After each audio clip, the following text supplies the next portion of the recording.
উজানের ঢল ও ভারী বৃষ্টিপাতে লালমনিরহাটে তিস্তার পানি বিপদসীমার 10 সেন্টিমিটার ওপর দিয়ে প্রবাহিত হচ্ছে। সোমবার 6টায় তিস্তা ব্যারেজের দোয়ানি পয়েন্টে এই প্রবাহ রেকর্ড করা হয়। পানি প্রবাহ স্বাভাবিক রাখতে ব্যারেজের 44টি জলকপাটের সবগুলো খুলে রাখা হয়েছে। এদিকে লালমনিরহাটের 5টি উপজেলায় নিম্ন অঞ্চলের ঘরবাড়িতে পানি প্রবেশ করছে। এছাড়াও কাঁচা পাকা সড়ক ভেঙে গিয়ে দুর্ভোগ সৃষ্টি হয়েছে। এর আগে গতকাল রাত 12টায় বিপদসীমার 35 সেন্টিমিটার ওপর দিয়ে তিস্তার পানি প্রবাহিত হয়েছে।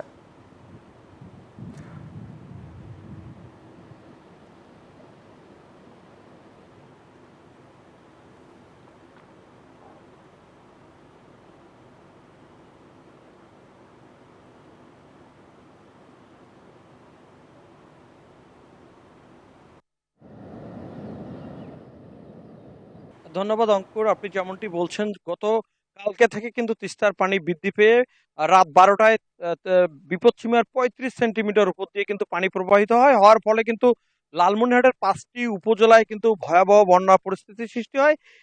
এর মধ্যে প্রায় লাক্ষাধিক মানুষ পানিবন্দী হয়ে পড়েছে এবং পরিবারগুলো কিন্তু নিঝুম রাত কাটিয়েছেন। আমি যে এলাকায় রয়েছি সেটি হচ্ছে হাতীবান্ধা উপজেলার নিজ গড্ডিমারি এলাকায়, এবং এই নিজ গড্ডিমারি এলাকায় কাঁচা পাকা সড়ক কিন্তু পানির নিচে তলিয়ে গেছে এবং ঘর বাড়ি কিন্তু অনেক ডুবে গেছে। এতে কিন্তু অনেক পরিবার এখনো পানিবন্দী রয়েছে। অনেকে কিন্তু রান্না করতে না পারে শুকনো খাবার খেয়ে কিন্তু জীবন নির্বাহ করছে। ইতিমধ্যে কিন্তু আমরা কথা বলেছি পানি উন্নয়ন বোর্ডের সাথে। পানি উন্নয়ন বোর্ড বলছেন আজ সকাল 9টার পর থেকে কিন্তু তিস্তার পানি বিপদসীমার 2 সেন্টিমিটার নিচ দিয়ে কিন্তু পানি প্রবাহিত হচ্ছে, এবং পানি প্রবাহিত হওয়ার নিচ দিয়ে পানি প্রবাহিত হওয়ার পর কিন্তু একটু হলো পানি কমতে শুরু করছে। এতে কিন্তু মানুষের একটু দুর্ভোগ কমতে শুরু করছে। আমরা একজন পানি বন্দি মানুষের সাথে কথা বলতে চাই, আপনার সাথে কথা বলতে চাই। কি অবস্থায় বন্যা, কি অবস্থায় আছেন এবং কি কি ভোগান্তিতে পড়েছেন? এখন মনে করেন যে রাতের এই 11টার থেকে পানি বেশি হয়ে গেছে। এই বাড়িতে পানি উঠে গেছে, আমার সব ঘরে পানি উঠে গেছে, গরু বাছুর নিয়ে। রান্না বান্না তো এখন সকালবেলা তো কোনো রান্না বান্না করতে পারি নাই। এখন মনে করেন যে হয়তো একটু বিস্কুট মিস্কুট খাইছি। এখন দেখেন এই অবস্থা, কি করি এখন?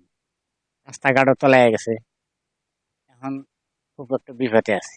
ধন্যবাদ আপনাকে। আমরা শুনছিলাম একজন পানিবন্দী মানুষের কাছে, তারা কিন্তু অনেক কষ্টে আছে এবং তারা কিন্তু শুকনো খাবার খেয়ে কিন্তু আছে। এই পর্যন্ত কিন্তু সরকারি ভাবে কোনো সহযোগিতা আসেনি। তবে লালমনিরহাট জেলা প্রশাসক রকিব হায়দার মহোদয় তিনি জানিয়েছেন যে পানিবন্দী মানুষের খোঁজ খবর রাখা হচ্ছে, এবং তাদের তালিকা করে কিন্তু খুব দ্রুত সরকারি বরাদ্দ তাদের মাঝে প্রদান করবেন। এবং ইতিমধ্যে আমরা তিস্তা ব্যারেজ সূত্রে জানিয়েছি পানি কিন্তু কমতে শুরু করেছে, এবং সকাল 9টায় কিন্তু বিপদসীমা 2 সেন্টিমিটার পানি নিচ দিয়ে কিন্তু প্রবাহিত হচ্ছে। ইতিমধ্যে লালমনিরহাটের বিশেষ করে আদিতবাড়ি, লালমাট সদর এবং খুনিয়াগাছ থেকে শুরু করে দহগ্রাম আঙ্গুরপোতায় কিন্তু রাস্তাঘাট ভেঙে গিয়ে মানুষের দুর্ভোগ সৃষ্টি হয়েছে। এই ছিল আমার কাছে সর্বশেষ।